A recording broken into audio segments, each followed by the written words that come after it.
Spiral, or Spiral from the Book of Saw, is a 2021 horror thriller directed by Darren Lynn Bousman and written by Josh Stolberg and Peter Goldfinger. Darren Lynn Bousman returns to direct another Saw film, and Josh Stolberg and Peter Goldfinger come back for this ninth installment. It's a spin-off and a kind of standalone movie in the Saw universe, in a way. The movie is interesting because it stars a big all-star cast. It has Chris Rock and Samuel L. Jackson in it. And seeing these two in this movie together was really interesting. Chris Rock plays Zeke Banks, and his father is played by Samuel L. Jackson, Marcus Banks. But it was the aspect of, all right, Chris Rock is a fan of these films, and he said that in interviews, and he wanted to make his own version, an own aspect of a horror movie.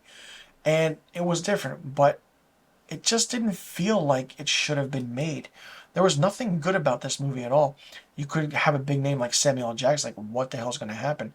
It takes place in an unknown amount of time after Jigsaw's death, or John Kramer's death, as another Jigsaw copycat killer creates their own games to punish kind of corrupt police officers and detectives. The whole copycat aspect was there with Jigsaw. They did it again with this ninth standalone movie. And the aspect is that Zeke Banks, played by Chris Rock, eventually discovers that his new partner is the killer. And he kidnaps the father, Marcus, who is largely responsible for the corruption in the police department, but just doesn't give a shit. And in a way, kind of, William Shank kind of wants to make things better, weed out the corruption, weed out the police officers, the detectives, on what's going on. And Chris Rock's character, Zeke Banks, is trying to do that as well.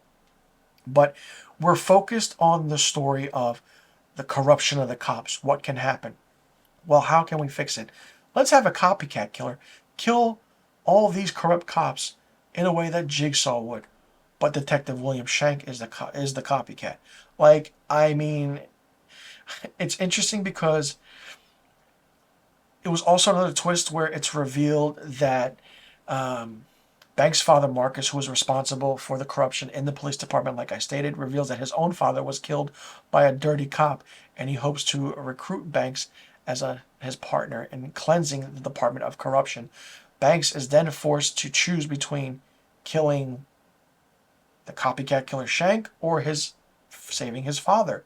He manages to rescue his father, Marcus, but kind of in a way calls a SWAT team, and it appears that the father is the aggressor and is holding a gun, but he's not because they can't see it.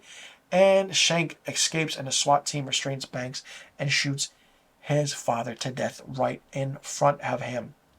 And the movie ends. The MO also of how, I want to say, the Jigsaw Killer is, I mean, Spiral from the Book of Saw. If you're talking about a book in a horror genre film, is there an actual book? Give me the book. I'm pretty sure there is, because all of these traps that were there. It's more so focused on what the horror aspect is. It's more so a thriller. Like, it's Seven meets the first Saw movie, you get Spiral. That's what it is. Knowing that it's a copycat killer kind of gave it away in the marketing, kind of gave it away in the trailers. But other than that, it wasn't that interesting. The movie came out May 14th, 2021, ran for 93 minutes, had a budget of $20 million, and only grossed $40.6 million at the box office. It was considered a box office failure because it's just called Spiral. But then, oh, what can happen when you do certain things? You add certain footages in there. It just doesn't work. It didn't work.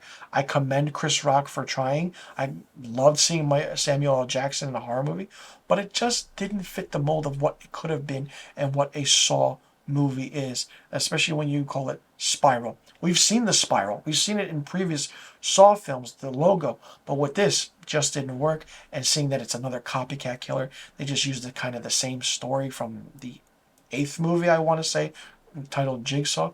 It wasn't good at all. The only good thing about it was maybe Chris Rock and Samuel L. Jackson playing father and son. What other movie could that happen in? But it happened in a Spiral Saw movie. Would have loved to have seen that happen in a comedy or an action movie, but nope. They had to do it for a horror thriller that barely got any good buzz at all. For me, Spiral, the Book of Saw gets 1.5 out of 5 stars. Let me know in the comment section below what you thought about Spiral, the Book of Saw. Did you like it? Did you not like it? What did you think of it? What did you think about the aspect of the twist, this being the 9th installment in the franchise, for it to be a standalone movie? Did you like seeing Chris Rock and Samuel L. Jackson in this? Did you like the traps? Did you like that once again it was another copycat killer? And do you think they could have went a different direction with it? What do you think about the directing and seeing Darren Lynn Bousman back? Do you think that this was his best directing of a Saw movie? Or do you think that his other previous entries were better? What do you think about the writing? And do you think that this movie needed more traps? And what do you think could have been done better for this film? Let me know in the comment section below about all the questions I just asked. And be sure you click that subscribe button and hit that notification bell for new review videos on my channel. I'll see you all in the next review video. I'm Mr. Filmstock, and thank you for tuning in.